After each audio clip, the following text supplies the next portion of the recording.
बाधित यांचा तीव्र आक्रोश, मोजणीस आलेल्या अधिकाऱ्यांना रिकाम्या हाताने परतावे लागले।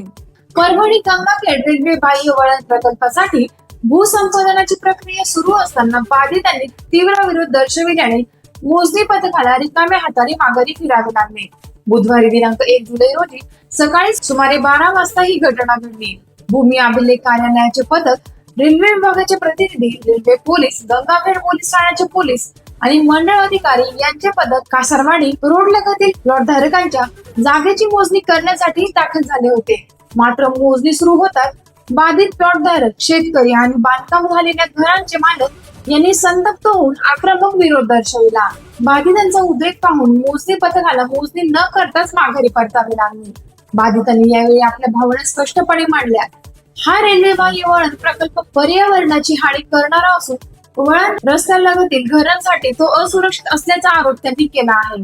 बाजारभावानुसार मोबदला न देत अत्यंत नुकसान भरपाई काढण्यात आल्याने बाधितांनी प्रचंड संताप निर्माण झाला आहे। तर काही जणांना मोठा मोबदला मिळाला तर सर्वसामान्य कुटुंबांची रक्कम देण्यात आल्याने प्रशासनावर दुजाभावाचा आरोप होत आहे। या दुजाभाव जाणीवपूर्वक केला जात असल्याची भावना नागरिकांनी व्यक्त केली। या प्रकरणात होणारा विरोध दिवसेंदिवस तीव्र होत असून प्रशासनाने बाधितांना न्याय मागण्याकडे गांभीर्याने लक्ष द्यावे अशी मागणी जोर धरत आहे। टाइम्स ऑफ महाराष्ट्रासाठी परभणी जिल्हा प्रतिनिधी अनिल शेटे यांचा रिपोर्ट। माझं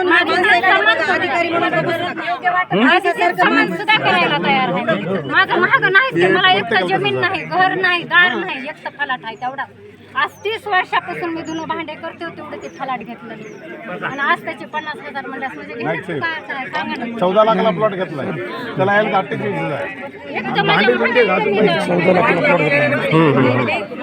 गव्हर्नमेंट व्हॅल्युएशन हा ते झालं, तुमच्या लक्षात आल्या गोष्टी थोडं तुम्ही काय करा, इथं कसं आहे, प्रत्येक ठिकाणी तसंच असतं।